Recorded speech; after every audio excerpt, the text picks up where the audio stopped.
ki khubor ka Batisi TV. Lawan ra ashapi dak Orange Nissan Looms Hope Ho near Fire Brigade Shillong, ringkat bat ka M Crown Hotel Kendailat Shillong, ka Three Olives Restaurant, bala play nakbentaban Shakriya P, hapo ka jingada jong ka Bio Bubble Antivirus Coating, ringkat ka Cosmic Kingdom, ka Jakai lekai bapaw ha Shillong, bala yada na ka Bio Bubble Antivirus Coating, bala le da ka Meva Enterprise.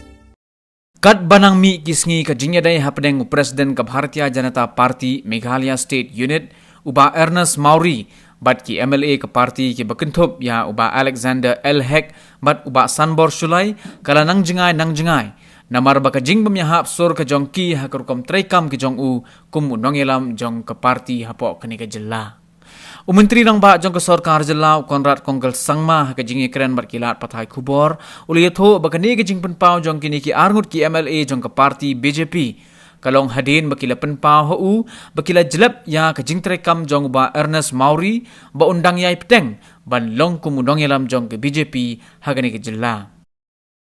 I have spoken to both the MLAs of the BJP, and both the MLAs of the BJP have distanced themselves from the comments he has made.